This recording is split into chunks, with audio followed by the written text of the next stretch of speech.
32 teams in 32 days is episode 28, the Buffalo Bills episode. Let's welcome in Anthony Prohaska from Cover One Sports Network, covering everything Buffalo Bills. Anthony, what's going on? I'm doing good. Getting excited for the draft. We're less than a week away, and I appreciate you reaching out to Cover One and having me on. We've been breaking down anything and everything NFL draft in the offseason. Of course, we're always Bills focused and NFL focused in general during the season, but yeah, it's all gears focused towards the NFL draft. A little bit free agency still, but yeah, excited to be here and talk about Bills stuff, offseason stuff, draft stuff, all of it. Well, it certainly was a very exciting and I guess new setting season for the Buffalo Bills. 2 playoff wins, just happened to have run into Kansas City. Started undefeated the first month, finished with double-digit wins, couple of playoff wins. What did you make of the 2020 Buffalo Bills? Oh man, I think just wrapping your head around it. You and I were talking offline a minute ago just of how like weird it is as a person covering the Bills and as a Bills fan knowing like we have a pick in the 30s. Like we're not in the top 15, we're not in the top 10. We went to the AFC Championship. It's just such a turnaround, and especially with where the talk was at this point last year. The talk was just like, okay, can Josh put it together again? Can he take another jump from year 2 to year 3 like he did year 1 to year 2? But there were a lot of questions of if he was still the guy, and he takes a huge leap. The rest of the team goes with him. Stephon Diggs has a crazy year. The defense underperforms a bit, but gets it together towards the end. And as of right now, it's all signs pointing upward, trajectory pointing upward. And the thought is really, can we win the division again? Can we overcome Kansas City? Can we together another, double-digit season? But I think there's still some like paranoia. Like I'm always going to be paranoid as a Bills fan, but it's exciting right now. It's hard not to. You see that season, we went to the AFC Championship. Granted, we got smacked by Kansas City real bad, but one of the final 4 teams and looking to get better. So you mentioned Josh Allen took a step in, and obviously took a step in 2019, made the playoffs. He didn't just take a step last year; he leaped. Big time. Brian Daboll has been with Josh Allen his whole career. What do you make of this relationship, and how do you think Allen will be when Daboll inevitably departs this offseason? Because Allen kind of got lucky. Daboll was getting, half dozen interviews, looked like he was going to leave, decided to stay for another year. Don't think that's going to happen again next January. What do you think Josh Allen is going to be like when he leaves? That's a big question. And even going into the playoffs, everybody, especially like the Bills media, analysts, fans, we all thought Daboll was gone. That's the same, I think, with Chiefs fans that thinking Eric Bieniemy was going to be gone. And then both the Chiefs and the Bills last deep into the playoffs, and other teams are like, screw it, we need to get a head coach. And Daboll's still sitting here. I think with Allen and how he's progressing, I think by the time Daboll leaves next year, Allen will be even more firmly entrenched in who he is and what the offense is. And I think whoever takes over for Daboll, whether it's somebody from within the organization already or someone brought in from the outside, I think that Erhardt-Perkins system will still be the driving factor of whoever gets brought in. And so whether it's Daboll, whether it's someone else, I still think they're going to drive the car similarly. They're going to have a similar built car. Josh Allen's still going to have the keys, but it's definitely on the mind. Daboll he's concocted a lot of good schemes, and he got a bad rap in 2019, but really took advantage of a lot and did some things in 2020. So it exists in the forefront of your mind. But I think the Bills organization now, especially with having Bean and McDermott running the ship, you're confident that they'll bring in somebody who will be able to work around Josh and fit to what the strengths are of the offense and then take things forward. It's more so of, okay, we'll deal with it in January, but we're trying to win a Super Bowl right now. And the fact that one of the best, if not the best, offensive coordinators in the entire league decided to stay one more year with our MVP level quarterback, we'll take it, right? But 1,000%. Obviously Sean McDermott is fantastic. But one of the things that people say, and I've never agreed with it, but one of the things they say is when you hire defensive head coaches, your offensive coordinator position is just going to be like a revolving door for 5 to 7 years, and you have to keep finding new guys because they keep finding head coaching jobs. And obviously most of the head coaching jobs in the NFL are taken up by offensive minded guys. True. Debunk that for me. Oh, I think a lot of it comes down to the relationship and also just like the organization. And if you're winning, I think if you're a team that is consistently winning, a la the Patriots, even though they've been able to retain McDaniels, look how many coordinators, and they honestly haven't done good, going all the way back to Charlie Weiss and Romeo Crennel. And then you go throughout the entire Belichick tree, guys who've just been associated with them as an offensive coordinator, defensive coordinator, special teams coach.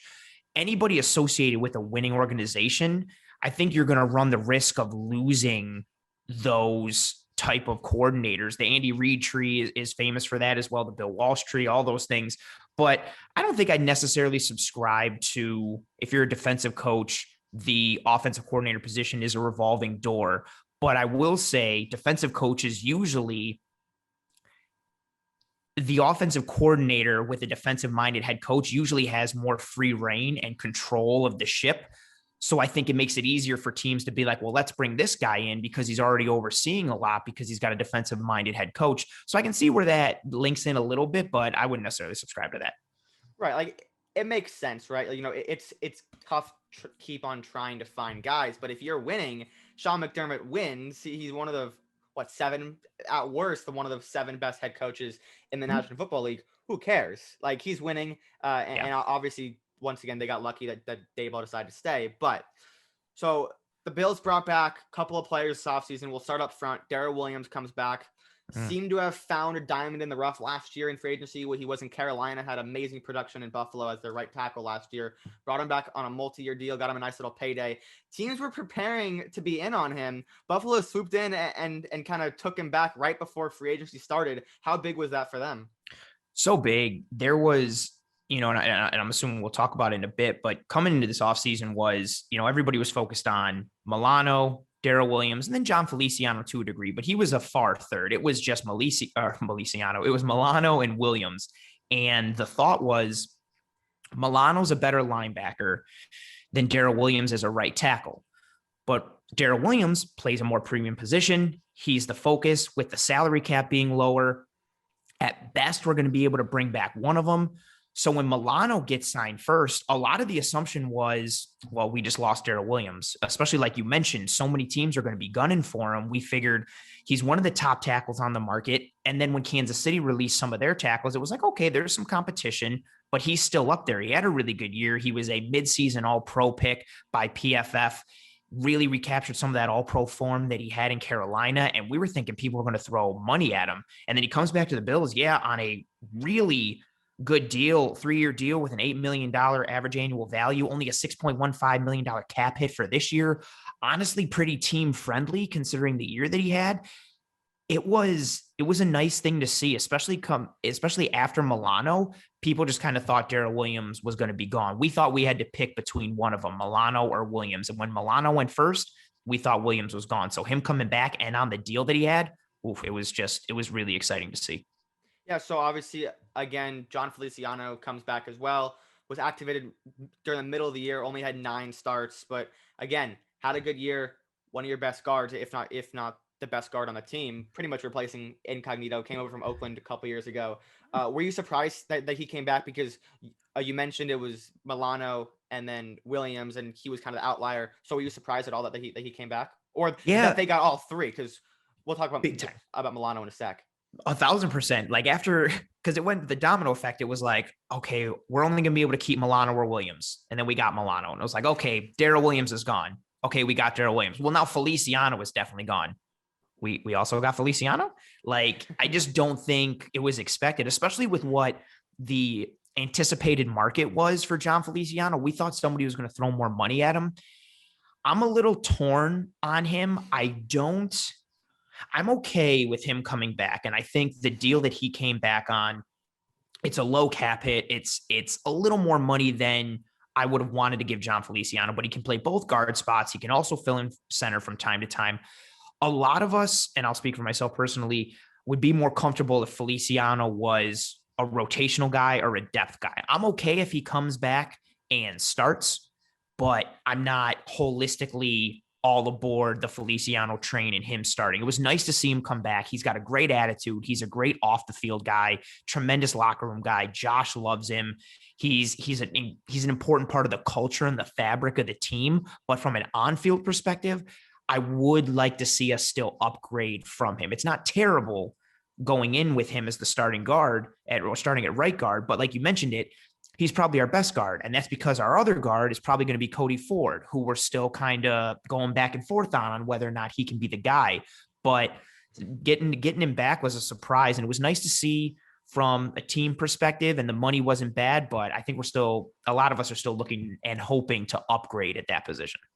Man, I remember the Cody Ford pick. As a Bengals fan, I was like praying that he was going to get to, or I don't remember. So the Bengals took Drew Sample in the second round. I don't remember if they picked before Buffalo or after Buffalo, but I know all of us in Bengals Twitter were obsessed with Cody Ford because of, how bad the Billy Price pick was in 2019. We're like, please take Cody Ford, or in 2018, please take Cody Ford. And they didn't. And they took a tight end, but Cody Ford hasn't really looked great. Do you still see some potential in him? I do. And we've done several breakdowns on him at Cover One and really diagnosed that he's a better left guard than he is right guard. And we think he's better suited for guard than he is tackle. I know coming out of Oklahoma, it was like, right. A lot of people thought he was better at guard, but he could play tackle. He did play tackle for us in his rookie year in 2019. Didn't do too bad there, but we really thought he'd take more of a leap and a jump last year. He gets hurt, misses a majority of the year. But I think with his potential, his frame, his mentality, his athleticism, and the mean streak that he has, I think you still got to hold out hope for him. I mean, he's only going into, he's still like in the early phases of his career, and he had an injury that cut him real short last year. So there's a lot of hope, but I would say there's more hope than there is confidence in him going into this season. Like, again, I'm okay with Cody Ford at left guard if I know we have someone better at right guard. Knowing that our two starters would be Cody Ford and John Feliciano, that makes us a little queasy. So let's talk about Milano. One of the defense's premier players and getting paid like it. He gets 4 years, $44 million. So scheme wise, I know you're a big X's and O's guys like myself. How well does he fit Sean McDermott's defense, and how important was this to bring him back for 4 more years? Big. He has such a large impact on the defense. He's so rangy. He can go sideline to sideline. He's an excellent cover linebacker, which is tremendously important in today's NFL. He's one of the best coverage graded linebackers over the last several years. There was a span even, I believe, from 2017 to 2019-ish. The only better graded coverage linebackers were Levante David and like Luke Kuechly. Like, he's up there. He's a very strong coverage linebacker, and he's good coming forward. And he's just a disruptor. He's able to blitz. He's able to anticipate snap counts. He's able to get under and get bend underneath the offensive line. And what's a bigger important piece for him is when he's in there, Tremaine Edmunds is a much better linebacker. He has a big impact on Tremaine Edmunds. So seeing Milano come back in a vacuum for what he does in his role was awesome and exciting. But knowing that he makes the defense better every time he's in there, it was a huge boost. And especially with, granted, you could say it's personnel based a little, but the Bills defense, their base defense is a nickel defense. So they're only rolling with 2 linebackers, and you need both linebackers to be able to just to come up and get nasty in the run, but also drop deep and go sideline to sideline. So he's a big, important piece. Yeah. I remember because you mentioned, kind of a 4-2-5. That's what they run. And I didn't know that up until the playoffs. I was helping one of my buddies out. I was doing color commentary for him, and I was like looking at Buffalo's defense, and I was like, they're running a 4-2-5. I mean, when you have 3 very, very premier defensive backs, you can do that. Then you have two great linebackers. Makes the defense a lot better, and it does. Yeah, it's a huge thing for us knowing like Milano and Edmunds can hold those things down, and then the secondary is such a big part of this team with Tre'Davious White, and then you have Hyde and Poyer, who are so versatile and interchangeable. They both can play free. They both can play strong. You don't know who's coming and who's doing what. And then corner 2 has been in flux a little bit. And then, Taron Johnson, nickel corner, was basically a starter the entire year, but he can also function real well coming forward. Also, he plays nasty. He plays more like a linebacker than he does a corner, even though his 2 biggest plays last year were 2 pick sixes, one against the Steelers and then the one against the Ravens in the playoffs. But that's the Bills' base defense. It really has been for the last couple of years, a nickel defense. So when you're running that, you only got 2 linebackers, and you need those linebackers to do everything. There's no hiding. So Mitch Trubisky comes in, some thought he was going to sign and compete for a starting job, but no, he lands a solid backup job in Buffalo. Mhm. I guess this is interesting. What were your thoughts on it? And is this the end of Jake Fromm? Ooh, the Jake Fromm question is an interesting one. I'll start with that.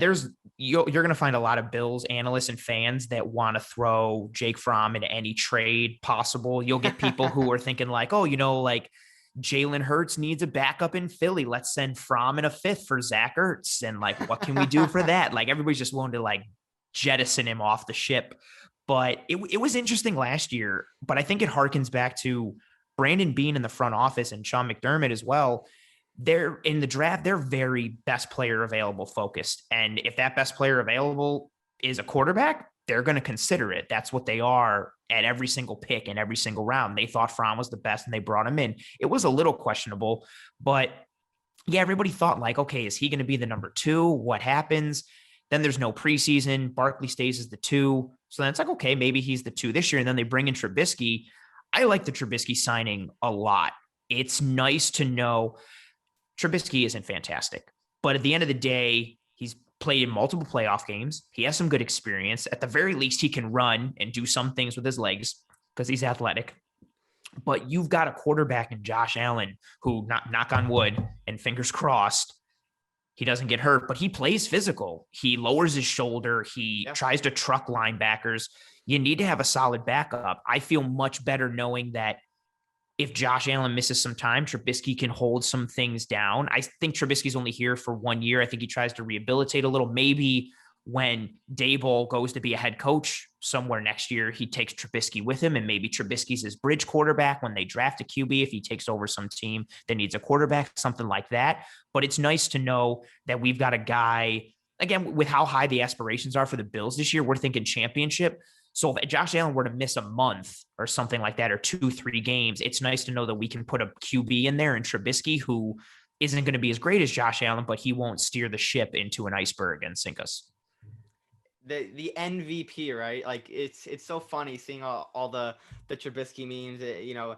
I'm in Missouri right now, so there's a ton of Chicago Bears fans, and I just can't stand him. And then Dalton comes in. It's so funny. And me as a Bengals fan, 9 years of Andy Dalton, you can deal with him for one. But it was certainly surprising.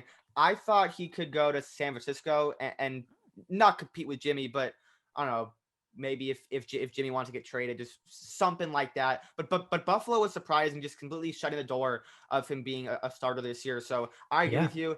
I think it's a potential situation where he could leave with Daboll or something along the lines of that. But they flip-flopped John Brown and Emmanuel Sanders. I would think that's an upgrade, wouldn't you say so? And what is Emmanuel Sanders going to do for Josh Allen? Oh man, I think it's an upgrade. I love Emmanuel Sanders. I also call him Manny Sands. If you want to call him Manny Sands, you're more than welcome to. I'm trying to get that started and make that a thing. I like that signing a lot. And it's somebody that Beane has been after for multiple seasons for the Buffalo Bills. He doesn't have the deep speed that John Brown has. Right. John Brown is called smoke for a reason. He's tremendously fast. He gets downfield. I also think that John Brown's route running is underrated. He really progressed in his time in Buffalo. He was functioning as a high-end wide receiver 2, at sometimes as a low-end wide receiver 1. He brought a lot to Josh Allen and a lot to the offense. Emmanuel Sanders, he's slower than John Brown, but he's not slow. But he's one of the best route runners in the NFL. And I think what he does for Josh Allen is adds to a top 3 unit. I don't think the Bills wide receiver grouping is the best wide receiver grouping in the NFL, but I will say the top 3 of Stephon Diggs, Emmanuel Sanders, and Cole Beasley, I don't think there's a better route running wide receiver trio in the NFL. And Emmanuel Sanders is so great at those option routes and finding the holes in the defense and knowing when to stop or knowing when to continue to go over. He's got great hands. He's got a great head on his shoulders. I think he's another high-level security blanket in addition to Diggs and Beasley. He just adds another layer and another level of confidence for Josh Allen, knowing he's got such a route running weapon and a technician in Emmanuel Sanders. It's a really exciting piece. Yeah, so let's talk about the draft. Bills are picking at 30, 61, 93, no 4th round pick. You mentioned they're going to go best player available. That probably wouldn't surprise me either. But what it seems like is, yes, the receiving group does look solid right now. 3 route runners, no top end speed, no guys who are going to completely stretch the field and just destroy, secondaries. Could they go for, a speedster like Kadarius Toney if he's there? Elijah Moore, he's more of a slot guy, but some of the high end speed guys. I wouldn't be completely shocked or floored if the Bills took a receiver in round 1. I wouldn't be shocked, honestly, if they did anything crazy. I wouldn't be surprised if they traded down, traded up, if they took a running back, if they decided to take Travis Etienne or Najee Harris at 30. I wouldn't be completely floored. And I understand it also, if you're looking at the receiver grouping, Emmanuel Sanders is 34 years old. Cole Beasley is getting up there and has had some injuries, and his contract is coming up at the end of next year. So you do need to look towards the future. And if you're thinking maybe we have to supplement the group because going forward in the future, all we really know is it's Stephon Diggs and then eventually Gabriel Davis. You don't know what you're going to have in Isaiah Hodgins. So you're looking to see something. I wouldn't be completely floored if the Bills took a receiver, but I do think in the first round with the way it should shake out, I expect the first pick in the draft from the Bills to be a corner, an edge, or an interior offensive lineman. So interior line, not really a sweet spot at pick 30. Edge certainly is. Corner certainly is. Let's talk about that. Who are some of your guys? Oh, well, the biggest one, we'll start with the least likely, interior offensive line.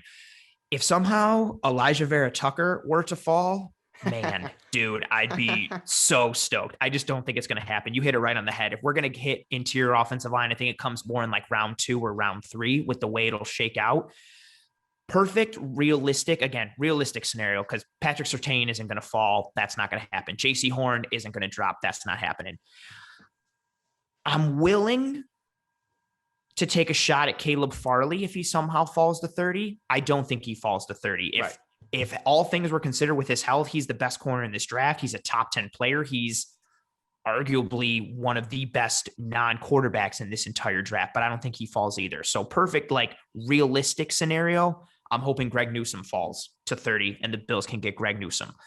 Asante Samuel Jr. is my favorite corner in this draft. I think 30 is a little too high for him, but I'd be comfortable if the Bills took Asante Samuel there at 30. But realistically, I think you're looking at Greg Newsome at corner at that spot. I think there's a percentage chance lower that the Bills take Samuel. They've met with him multiple times. And then if we're looking at edge, you're hoping that Azeez Ojulari drops. I really like Jason Owe. I've been a fan of his since I started his tape in February. I know he didn't have any sacks in 2020. I don't care about that narrative. I am fine with that, with what we would expect from him in year 1. And then I think you got those outside guys at number 30 who've started to rise up. Joe Tryon from Washington has really been buzzing up, and he has an archetypal fit that fits what the Bills and Sean McDermott like from their edge rushers. So those are some of the names we're looking for at 30, provided something crazy doesn't happen and someone amazing drops, which also could happen given the amount of wide receivers, offensive tackles, and quarterbacks that are anticipated to go in the first 29 picks. So someone sweet could fall. Yeah, and you mentioned 2 of my favorite players in this draft, Azeez Ojulari, Greg Newsome, who just happen to be my 13th and 14th ranked players. Azeez is my edge 1, Newsome's my corner 2, right behind Surtain. I love those guys. I absolutely love those guys. I think the Jets are going to end up with Farley, whether they trade up and get him. I think someone might actually like someone like the Saints might want to jump the Jets and take Caleb Farley. So like in the early 20s, kind of where all the offensive linemen are going to go, people are going to forget about Caleb Farley. That's when a team is going to kind of just jump someone, take Farley, and he's going to turn it into an all-pro situation. But I think Azeez could definitely fall to the late to mid to late 20s and maybe a potential trade up for Buffalo. But those 2 guys, or Newsome, I think Newsome's probably going to go anywhere from 25 to or 20 to probably. I don't know if he's going to fall out of the first. I really hope he doesn't, because that would suck, because I think he's really good. I don't think there's a chance. If he falls to 30, you'll hear me all the way. I'm in Buffalo. You'll hear me all the way in Missouri yelling at the TV for the Bills to run to the podium and pick Newsome. I really think they would. He just fits so well. But I think he's really up there. I don't think he falls past the mid-20s. I don't think Newsome or Farley, if they're there, get past Tennessee in the early 20s. And Ojulari is a question as well. The whole edge class is so interesting. Some people love Ojulari and think he's number one. Some people think Kwity Paye is the top-notch, top-end dude. Some people think Jalen Phillips should be a top 10 pick. The edge class is so interesting. And so I'm really interested to see how that shakes out and what guys eventually land for the Bills at 30, because those are still the needs. We want a corner two with more speed, more coverage versatility, opposite of Trey. We want more edge presence, and especially youth at edge, because Jerry Hughes is getting up there. Mario Addison is older. We need somebody to pair with AJ Epinesa and Ed Oliver along the defensive line. And I think somebody legit's going to fall. And yeah, there would be a lot of people in Bills Mafia. If Ojulari or Newsome were the pick at 30, you would make a lot of Bills fans happy with that. Well, you said my favorite saying, running to the podium. I've said that on this show pretty much every episode, and I'm actually not going to be in Missouri. I'm going to be in Cleveland, so I'll make you a deal. I will run to the podium for you if Greg Newsome is there at 30, please, because please. I don't want to see that guy on day 2. He needs to go round 1 because the Bengals don't need a corner. So, the Bengals probably not going to take a corner, so I don't care. But I need him going in the first round. I will DM you on Twitter. I'll be like, dude, you got to get to the podium now. Like, Newsome's available. Pick him. Take him, please. Like, I'll run to the podium. I'll give Goodell a big hug because, today it was announced he can give everyone hugs now because he's fully vaccinated. So, but okay, so pick 61, 93, again, BPA. Obviously, it's offensive tackle, sweet spot, wide receiver, edge. If they go corner in round 1, who are some of the edge guys that you like in the like second and third round? Peyton Turner is a guy that I really like a lot. He can go anywhere in the second to maybe even fall out of day 2, which I think is crazy. So who are some of your let's talk about edges. Who are some of your edges?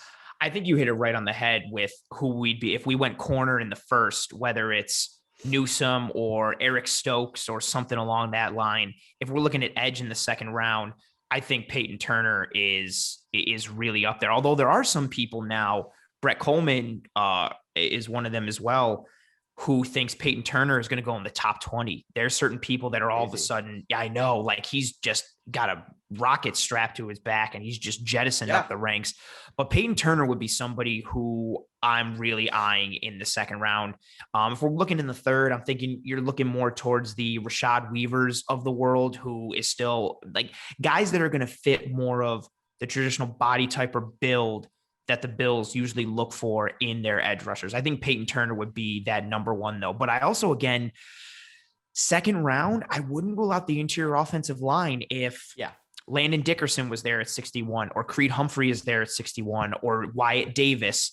Those are potential guys at 61. And then looking in the third round, Kendrick Green is a guy who's really been climbing up. He fits the type of edge that we like to play with, the nastiness, the meanness, the athleticism, the ability to function in zone, but the strength to run a gap scheme concept on the offensive line. He's another name as well. I think at this point from the Bills, the first 3 picks, obviously rounds 1, 2, and 3, you are going to get some combination of corner, edge, and interior offensive line. And obviously pick 30 is going to be the one that's the first domino, but those are going to be the first 3 Bills picks, unless again, something crazy happens and I don't know, everybody thinks Devontae Smith is too skinny, even though he's amazing, and he falls to 30 and the Bills take him. Like, unless something wild like that happens, the first 3 picks, corner, edge, and then interior offensive line, some combo of that from the Bills.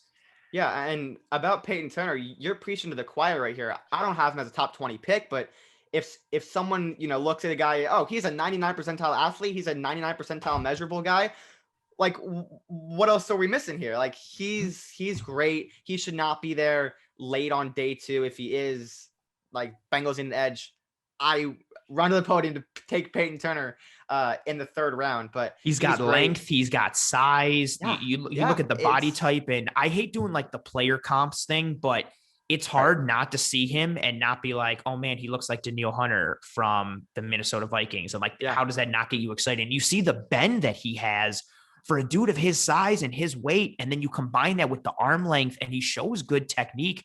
Yeah. That if the Bills came away with a top 5 corner in round 1 and they countered that with Peyton Turner at 61, oh my God, I'm already on cloud 9. I almost don't even care what happens in the rest of the draft.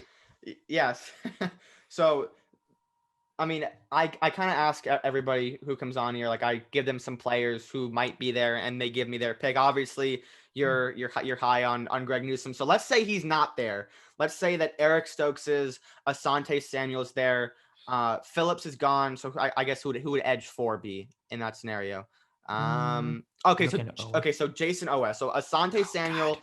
Jason Owe, Trion is there. And who else did I say? Who was the other player? Asante Samuel. Yeah, so he's there too.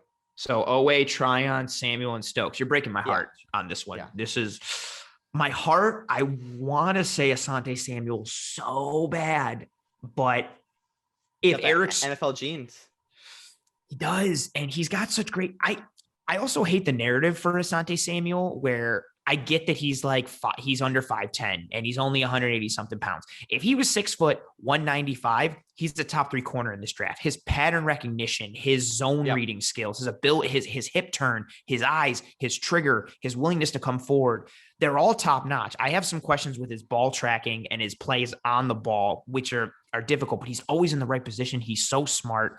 I love him. That being said, if all 4 of those guys are there, Stokes is my 1. Owe is a close 2. Trion is 3rd. And then Asante Samuel would be 4th. I personally would go Stokes. But then I also, because here's where you start to play those games, I'd be cool taking Owe there. And then at 61, I'm hoping Ifeatu Melifonwu falls.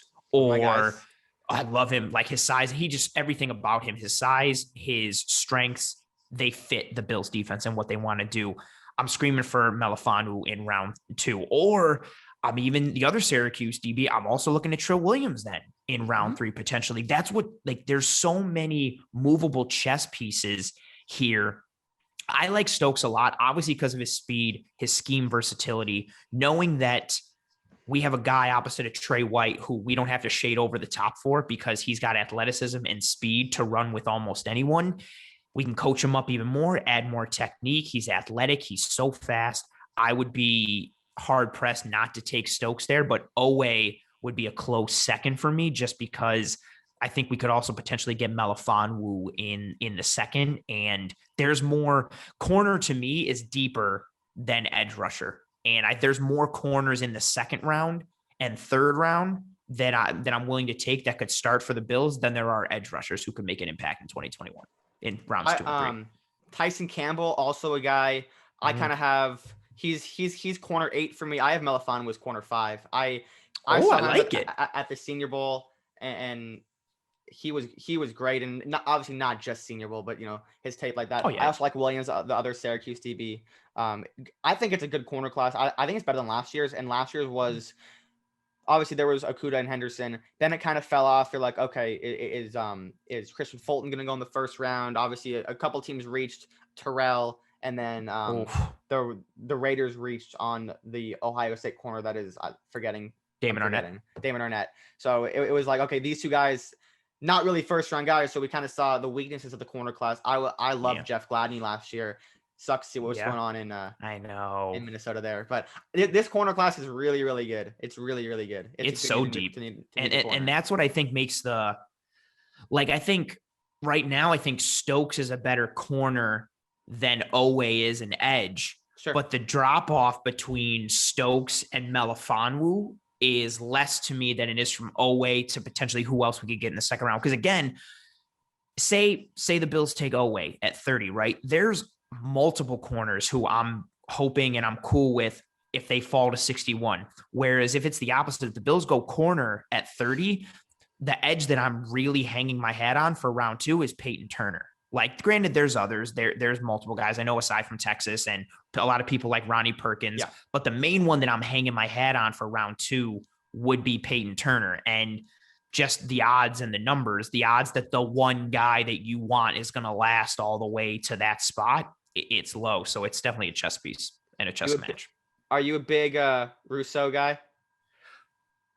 So my favorite college football team is the Miami Hurricanes. Okay. So I'm all about Rousseau and Phillips coming into this year. Same and Roche. I really wanted another year from Rousseau in college. Like I like what he's done. I think he needed another year of polish just because a lot of the success that he had was just pure like I'm bigger, stronger, faster, more athletic than who's in front of me, or I'm coming unblocked and screaming off the edge. He did some good things, but I think he needs more technique. I think he needs more polish. Granted, it's hard to look at him and see the raw like tools and measurables.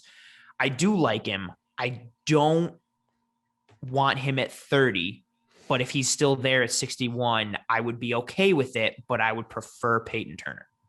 Yes. Okay. So that's great to know about you being a Hurricanes fan because I watched one of their earlier games in the year. I saw Roche, I saw Phillips, and I was like, okay, these guys are really, really good. I'm gonna have to watch them soon. I did. I evaled them back in December. So nice. When everyone got on the Phillips train, I was like, well, I've kind of been here since December, and I assume you were the same because you've seen these guys. Roche comes over from Temple with Rule, and then Phillips suffers injuries, but was I think the most productive pass rusher in the entire ACC, and there's a lot of them. There's a lot of them out of the ACC this year, and Phillips was the best one last year. Yeah, he had a strong year. I like going into last year, Rousseau opts out, and I'm like, oh, dude, like that's a big piece. And of course, at that time, he opts out. I think a couple weeks after Todd McShay posts his like way too early 2021 mock, and Rousseau's like a top 5 pick, not top 5 for edges. Like he's a top 5 overall pick. And then Rousseau opts out and you're like, dude, like, okay, what are we going to do? Who's going to take over? And then, yeah, Phillips just assumed the mantle. Roche did some good things. Miami's had a very interesting grouping the last like several years, guys who just haven't always hit on their potential, but like it's been there and the coaching is starting to pick things up. I like what Manny Diaz does.